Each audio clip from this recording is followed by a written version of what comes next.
be ever the highest ranking Republican. I don't know which one. It's the oldest, the code is the oldest person, which is Steve. I already looked it up. Well, I don't know, yeah, you're older than me. The chairman. I'm happy to say. I haven't, has anybody heard from Commissioner? He, police talked to I us. did. He's en route. Okay. So, yeah, wait a few What minutes. time is it? It's not quite one. Okay. Well, it's not a big deal. Keep going, you know. Probably appreciate the fact that that's got the walls. Did you all have any questions, or did you want to look at anything? No, I reviewed it this morning, and last night. And I understood clearly about 5. Where people may have, Walked out. walked out and didn't scan. Well, you always have a few people at every election that get up to a machine and then just decide not to vote. Yeah. I don't know why, but it's a phenomenon I've observed for years. And there's our faithful acting chairman for today. You do the galleries, all right. You know you got a caretaker. I didn't. The oldest. Got the Oldest person of the 5 of you chairs, in the absence of the You need the gavel? No. Hoping it's quiet by now.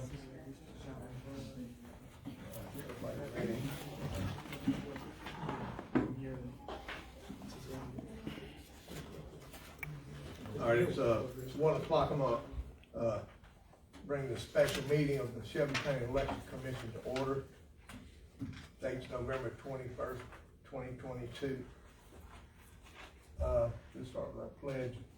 Commissioner Ewell, will you lead us in the pledge, please? Pledge allegiance to the flag of the United States of America and to the republic for which it stands, one nation, under God, indivisible, with liberty and justice for all.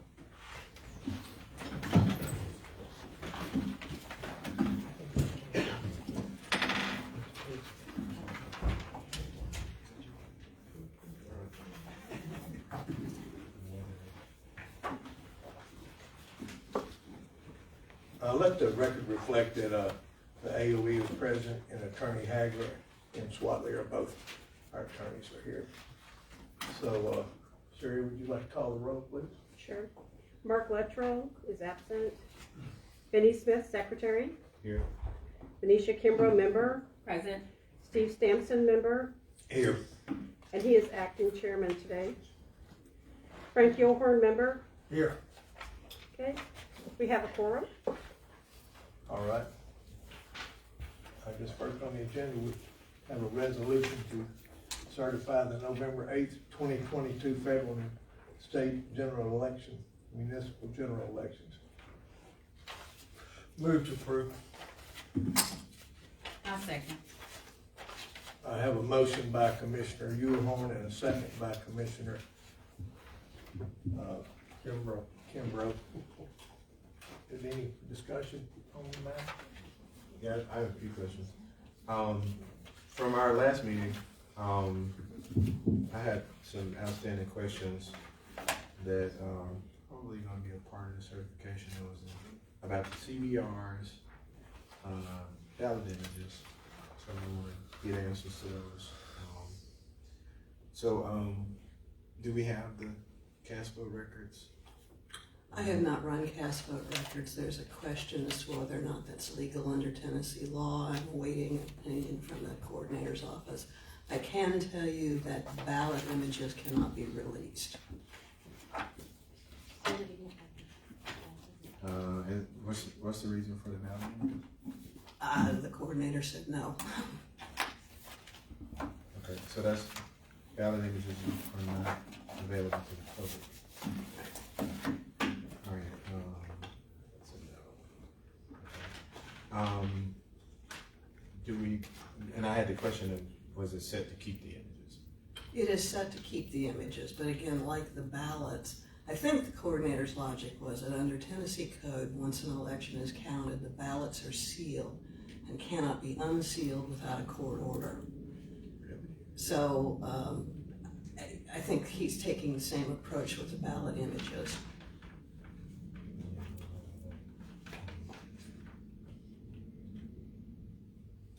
Do you have a statute? Yeah.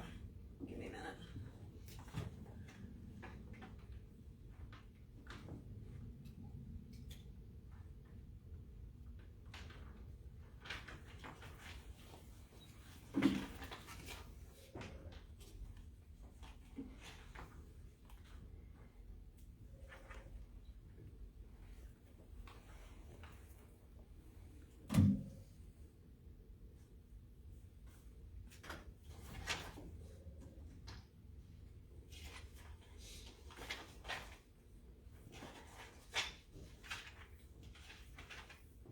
So per the coordinator, while you looking at that, so the layout, she's not here this time, but she came to our meeting and she was under the impression that Shelby County was refusing to give her the cast vote records. We didn't have them with the old system, so I know, there wasn't anything to I was get the one to rid of, answer. so. I know I was the one to answer her. But I want to say that she said that she'd gotten them in on the county. I guess I don't know how I the don't coordinator know. would assume that Shelby County can't do it the rest of the state. Like I said, I'm waiting an opinion. I don't have enough information to answer that question. The code site, by the way, is TCA 28103B. Oh, I'm sorry, A. Can you repeat the statute? It's 28108A. Yeah. So 103, A, section A. 2, 8, 108. Okay. That's it for me, Mr. Chairman. All right. I've got some, before we certify, I've got some cards. And some people that want to speak, so I'm gonna call this first person, Sherry Pyron. Ms. Pyron, state your name and address for the record, and you have 3 minutes, please. Sherry Pyron, 724 Fletcher Road in Collierville. I just had some questions about the audit on Friday. Can you tell us what office you were auditing? Was this a hand count? How many ballots were counted? And did you have to sort the ballots before you counted them for any reason? And can you tell us who chose which machines to audit and how they came to choose them? And also, can you tell us how the reports on the audit, are they public record? Was there a video of this audit or an audio? And did your audit capture and register undervotes in write-in? You want to answer that? I'd be glad to. Okay, the audit took place under the supervision of our CPA firms. We have 2. On Friday, we randomly, as TCA requires, we randomly selected 5 election day precincts, and they were randomly selected by a numbered the precincts 1 through 142 and used a random number generator to select the 5. Then we're required to audit 1 early voting location. Same process, they used a random number generator to select Compassion Church.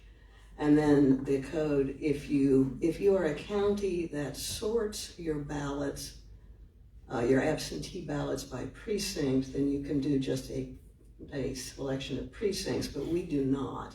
It would take longer to sort our ballots by precinct than it would to just recount all of them. So we recounted all of the absentee.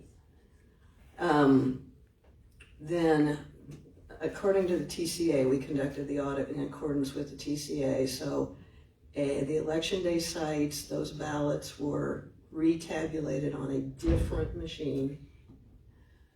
They all matched perfectly, by the way. And then same thing, we redid, we reran all of the ballots for compassion on a different scanner. And then we reran all of the absentee ballots on a scanner that was not used on election day for absentee. Again, that's all in accordance with TCA. Now, we took it a step further.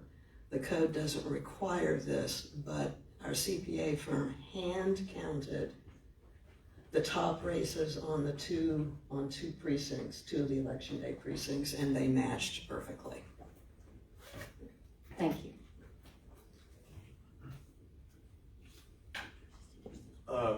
Joseph Weinberg.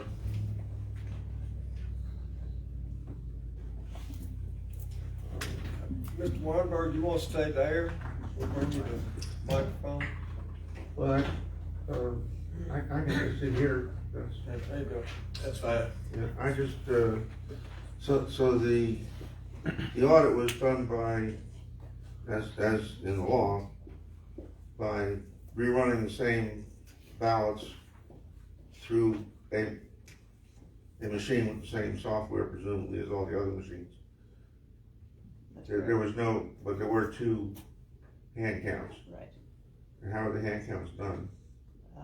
The CPAs in matched pairs went and tallied each ballot, the top race on each of those two precincts. So from the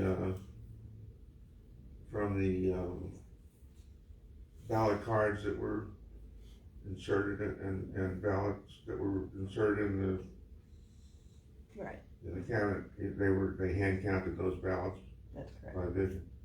So there was nothing to check as to whether the barcode was being read properly.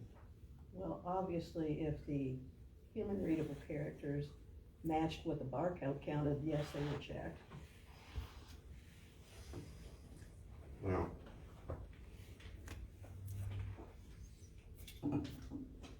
okay. And I think that's the only question I have. I'm glad that we actually finally did an audit. Me too. And I'm glad it came out perfectly, because I was sure it would.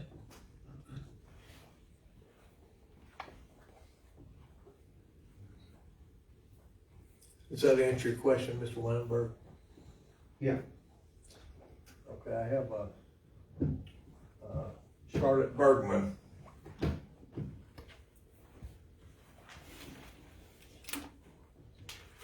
Hello, I'm Charlotte Bergman, address 7857 Capitol Peak Lane, Memphis, Tennessee 38125. I am concerned about what I'm hearing. I'd like to know again that code annotated number for people not being able to view the hard copies of the ballot. I was here earlier today because I needed some more information.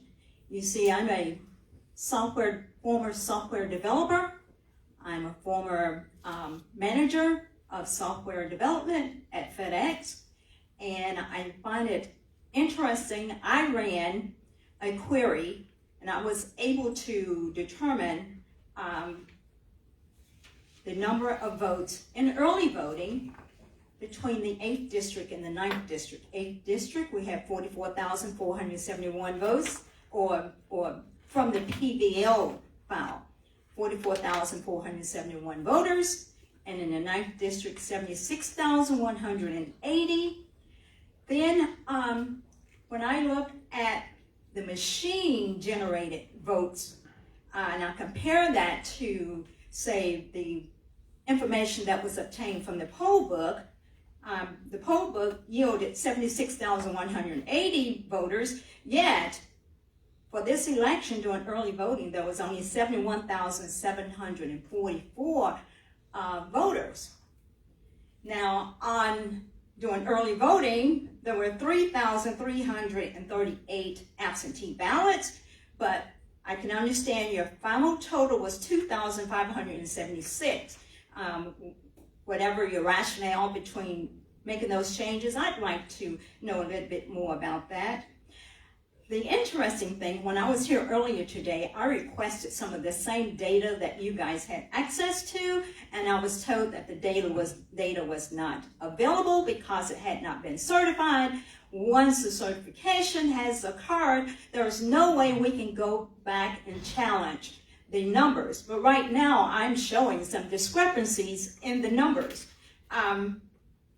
Now, on election day, according to what I could see from your website, there were 52,568 votes cast across the district.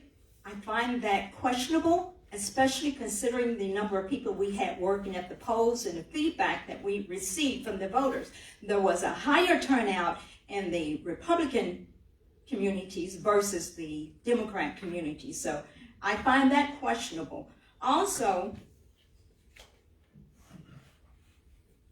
I looked at the Secretary of State's website. Their numbers were even different from yours. So I asked this question. As a concerned citizen, I would like to be able to have my voice respected, heard, and truth will be communicated. I would like for us to for you to either let me see the PBO files for election day or allow us to look at those hand-generated ballots, the hard copies. All right, Ms. Bergman, your 3 minutes is up. I would suggest that you get with Ms. Phillips. I was here earlier and I was not able to get the information I needed. Can you put your request in writing and copy the commissioners? I'm sorry? Can you put your request in writing and copy the commissioners? Yes, sir. All right, I have Gina Sanders. Yes, sir. Hey. I guess it's Gina. It is Gina with the J, Okay. longest nickname. All right, I didn't think it was Gina. I thought it was a J. Yeah, sorry. Hey, Gina Sanders, 7140 Manor Woods Court, Germantown, Tennessee. I actually had something come up, and I do we have a training program? This is actually probably a Linda question. Linda, do we have a training program that teaches, through the Election Commission, that teaches the voters like things like split precinct, how to watch for that? I've been fielding a lot of questions.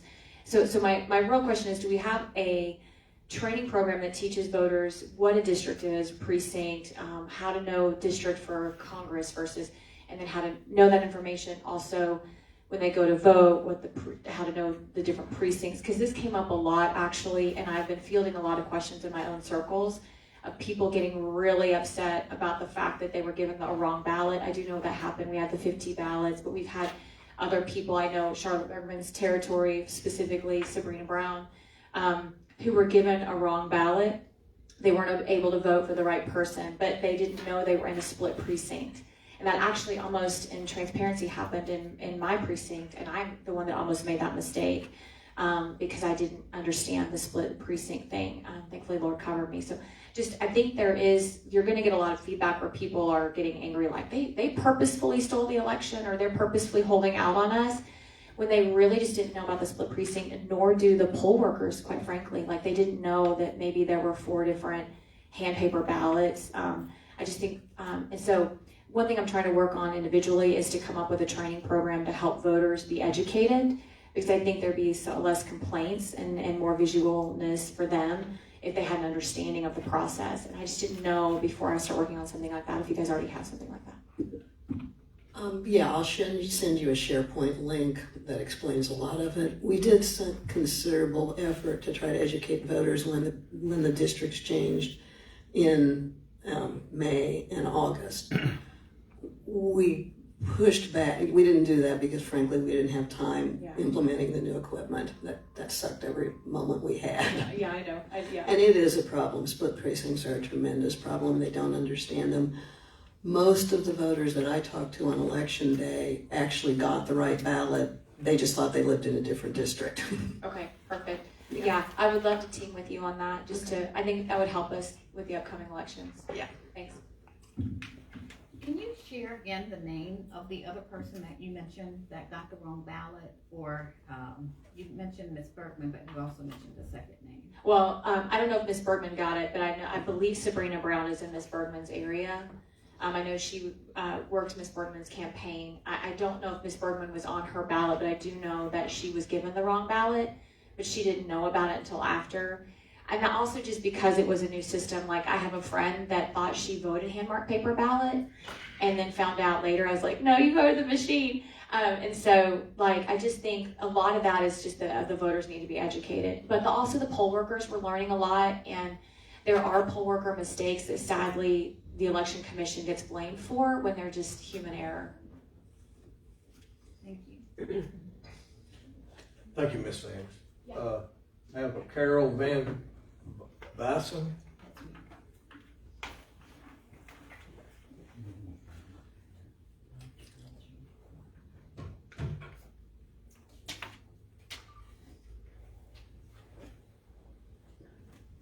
I originally put one question down, but I'm gonna change it.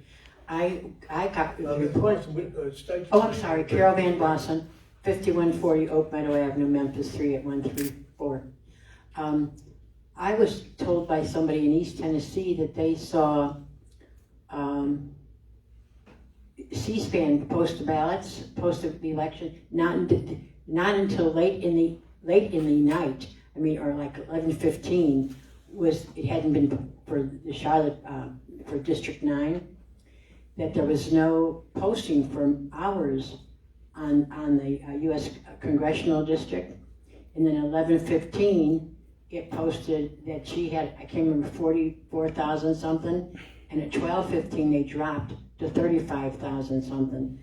I'd like to know, I've never seen a vote account drop. Why can that happen? And still you can still find it on C-SPAN. Ms. Phillips, you want to let her know how we put the numbers out? We update our numbers as we do, certain levels of precincts. Unfortunately, though, all we do is put it out there on our website, and then we report it to the Secretary of State's website. What happens to it after that, we don't have any control over. And I had heard those complaints, but I wasn't able to duplicate them, and it wasn't, once the news media gets it, they do anything they want with it. It's a nice excuse. Well, it is, but it's curious to me. I've never seen a vote go down, and they went down, I believe, for every candidate on the U.S. representative. But Charlotte's went down 5,000. The others were 150, 50, and 30. Again, ours went up. Ours changed steadily throughout the night and always increased. Yes. So Why do they go? My question is, why do they go down? I have no idea. Human error? Not ours.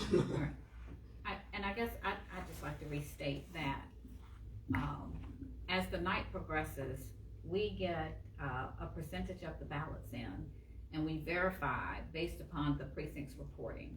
We publish that report after all of the commissioners have reviewed it, as well as the chairman and the secretary both sign it. And during that process, I can assure that there was, because I monitor closely, I don't leave that desk. What we reported did not go down. Now, once we publish to the media outside of our local news stations and to the Secretary of State site, if there's a change, it's not a change that this office has reported. It is some error that another news station perhaps has made.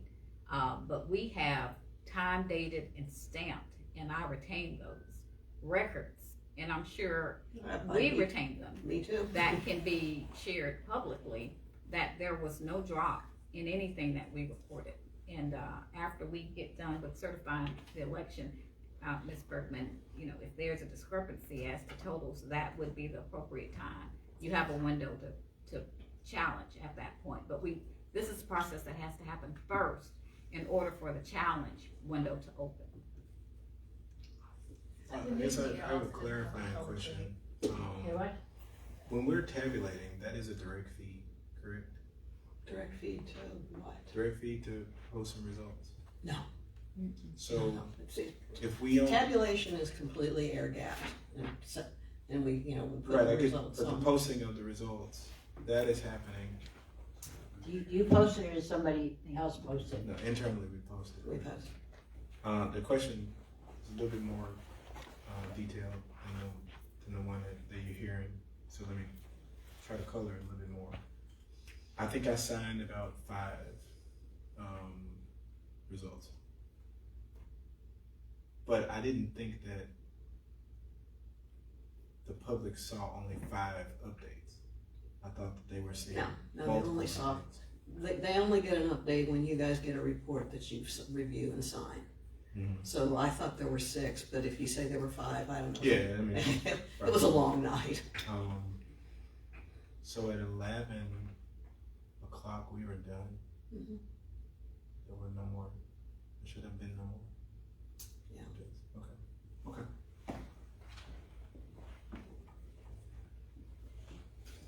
All right, Dominic Roy Ocampo.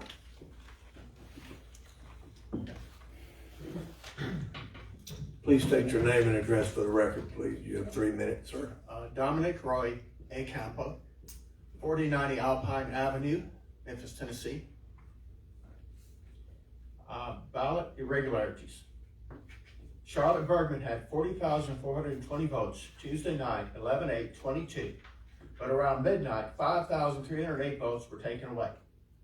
This change in total of votes occurred after Charlotte Bergman's attorney called her at 11:17 p.m. to say that he was leaving the Shelby County Election Commission's Operations Center because they had completed all uploads. So this isn't just a news feed. Is this not enough reason to demand a physical count of the paper ballots? Let me add, a review or audit that is done behind closed doors without the public having any awareness of this or ability to maintain a visual observance of this is not really any type of ruled review as far as I'm concerned. This hiding things behind closed doors and shutting off the public due to unconstitutionally unsound laws saying we must seal the records and show them to nobody is ridiculous. Now back to my statement. With the overall popularity of Charlotte Bergman and the visceral hatred toward Cohen that many have displayed, it's statistically impossible to end up with the exact same 75-25% vote percentage difference in the Cohen-Bergman race that occurs every election. I mean, we're talking about election. She never goes down much. She never goes up much. It's the same percentages. This is ridiculous. This regular cheating is consistent with the Carol Easley's report that a whistleblower from the TBI stated the Bergman-Cohen regulator logarithm was set at 1.25 to 0.75, which is exactly what the election has shown over and over again. Charlotte Bergman was contacted several times during the election about people being unable to vote for her because her name was not on their ballot at Harmony Church in Bartlett, although the sample ballot posted on the wall included her name. This was reported to the Shelby County Republican Party chairman, but he betrayed his public trust by doing nothing. A publicly reported error affected this race. I believe it was claimed to be 50. There were also other glitches reported, though it is suspected that the error may have been far greater in extent than reported. With only 3% of the vote in, 3% that came in a couple of hours after everybody else had almost been fully tabulated to 67% or more, why was Charlotte Bergman's tallies coming in so much later than anybody else's? And the vote tally running far lower when compared to others. The vote was 27-17 to 775 in favor of Ms. Bergman. Democrat anger. We are losing our city, county, state, and country because of the widespread cheating that is being hidden by the Election Commission to deny access to the data to the people, to the candidates for office, and even to 2 of the 5 members of the Election Commission, for God's sake. All right, sir, your 3 minutes is up. I would suggest that you put that in writing and send it to the commissioners, and you'll get a response. If you'd like a copy, then I have a right here. I'll please like to have it to our attorney, please. Thank you so much. And I would take exception to one thing. The audit was open to the public, and there was one member of the public that came. It was on our website, it was in our meeting notice. So the fact that more people didn't show up is One person. Was it Get video, more was people it video or audio? there was too much going on. It wasn't like you could focus. There's no video of the audience. Was that the November 18 meeting? Yes. All right, Michael Wright. 420 Monroe Avenue, Memphis, Tennessee, 38103. Okay. Anyone beyond the black tape, feel free to answer the questions. You said the CVRs aren't available yet. When are they going to be available? Anybody? I'm waiting on an opinion from the coordinator of elections. Okay. I've got voting machine certifications from other counties. I would like to know, number one, were these machines certified? Who were they certified by? And will you be providing this information to the public? The state. Well, Mind yes. you, I have this information from the other counties. I Yeah. can provide that at any time. Well, you can get it off of the state of Tennessee's website, off the State Election Commission. These are federally certified, and then they were certified by the State Election Commission. And that information is available on their website. I mean, for a fee, I'd be glad to dig it up and copy it for you, but you can get it for free. Okay. In regards to Ms. Van Vossen's question, Commissioner Kimbrough, you mentioned that there was a time-stamped file that gets pushed out. I'd like to know what the name of that file is. Well, it's not a file per se, but it is the progressive certification as we get results in. And we maintain a copy of all of those 5, perhaps 6, I don't recall the number, and I don't have that information here with me today, but that is available. And what happens is, as precincts report, typically you may have early voting. Do you have yours, Counselor? Do you have yours? Okay. You may have, like, as soon as the polls close and the last vote is cast, you would traditionally go ahead and present what your early voting results are. Probably about, an hour or so into the evening, we were up to maybe 28-31% reporting. We went then up to maybe 40-50%, 60-70%, all the way until the very last 100% Right. reporting. But those are reviewed by all the commissioners, and I keep the files because I'm monitoring at that time for any abnormalities, something that looks strange or on its face off to me. Right. And I will say that being very diligent and observant, I saw none of that. And so what I'd be interested in seeing is the media outlets, what, photos or documentation of what you all saw, because it's not what we published. So there very well may be some mix-up, but it's not from the 5 that we have signed in our possession, 5 or 6. Right. I'll say that. No, I get that, but I mean, the public would certainly still probably want to see it themselves just And for the sake of I don't transparency. think that's a Right. problem. And I'm just asking, if they want to see that file, what is the name? Because, I don't want to get the So runaround. it's not a file though. Those are summary reports. Yeah, just ask for the election night summary reports as signed by the commissioners. Election night summary report signed by commissioners. Okay. All right, and aside from that, I've been saying for a while now that there have been a lot of individuals in this community who have some discrepancies and some concerns regarding this election. I'm not going to go too far into it today. We've already been. Mr. Wright, your 3 minutes is up. Do the right thing. Don't certify this thing. Amen. All right. So I have one more question, especially when it comes to the CVRs, and this stuff was more public with the old system, and it was old. How is if I'm to follow the logic of what I have in front of me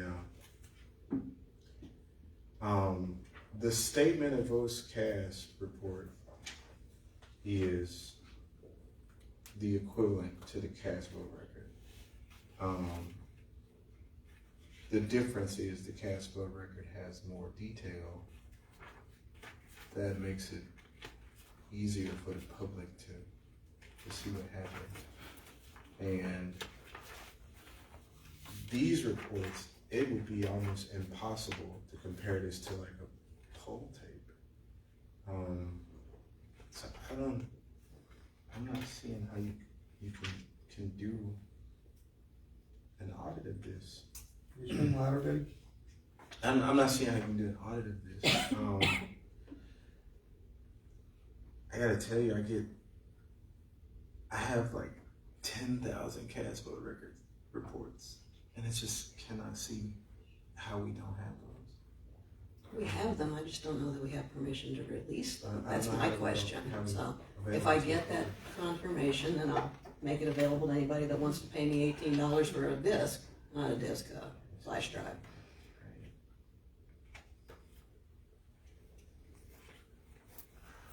Did the coordinator's office let you know approximately when they could let you know?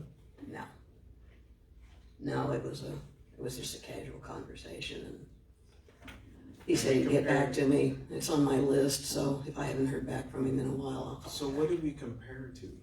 We didn't compare it, like we're still supposed to make comparisons. The audit is Title 20, and it looks like his Title 20 has been updated. I know that the legislature. That doesn't take effect until 2024. The update of the Title 20. Oh, okay. So we conducted the audit in accordance with the current rules. What races did we audit? Oh yeah, so you won't have to you didn't audit the governors in another race because that's. We just audited the governor, the top race. Okay, so there's another amended. Wow. Well, nothing. I mean, we didn't change anything. Everything matched. The hand tally matched the machine tally, which matched the original tally. And in terms of checking, of course, we do match the poll tapes to the results. It's just part of our standard process. We compare it to the number of people that signed in. Do we have that anywhere? These are just reports. I mean, they don't really tell me much. Well, I invited you guys to come in and look at anything you wanted to see.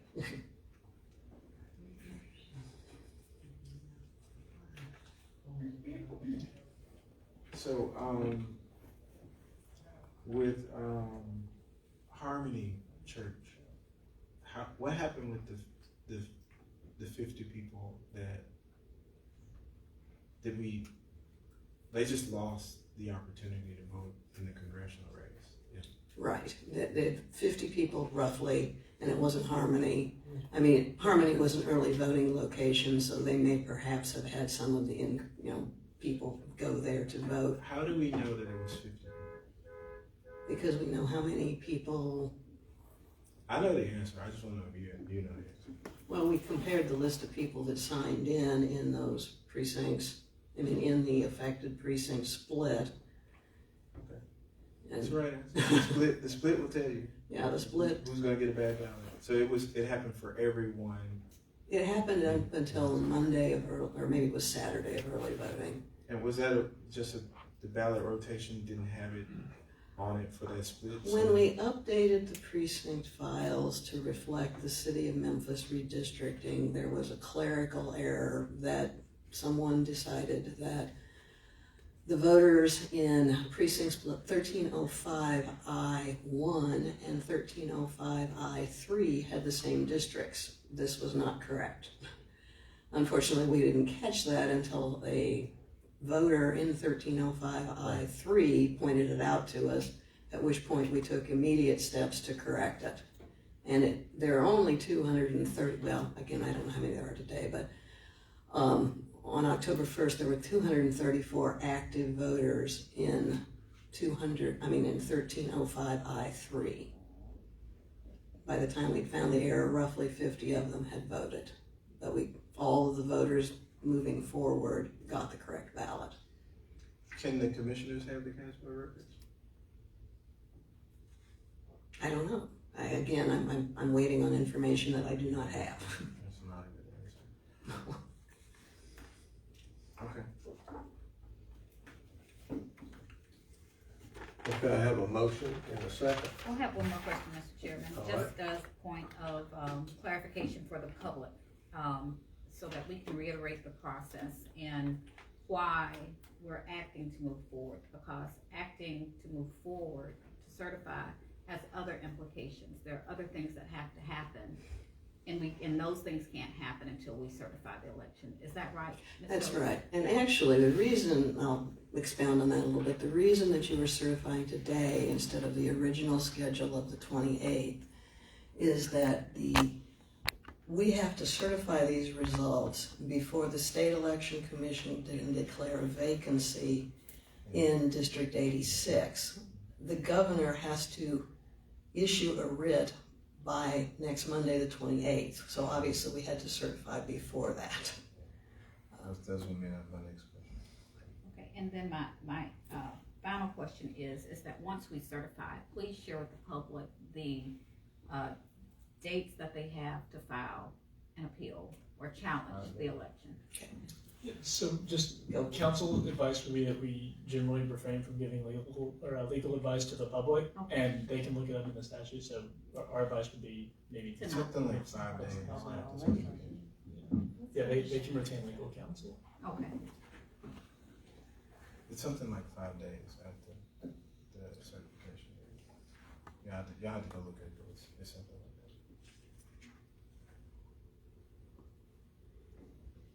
Do we have any other questions? Yeah, 217-101 covers challenges.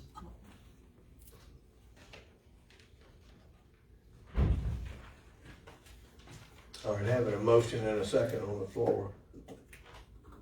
And Sherry, would you take the vote, please? Yes, sir. Benny Smith, Secretary. Venetia Kimbrough. Aye. Steve Stampson. Yes. Frank Gilhorn. Yes. The motion is carried. Okay.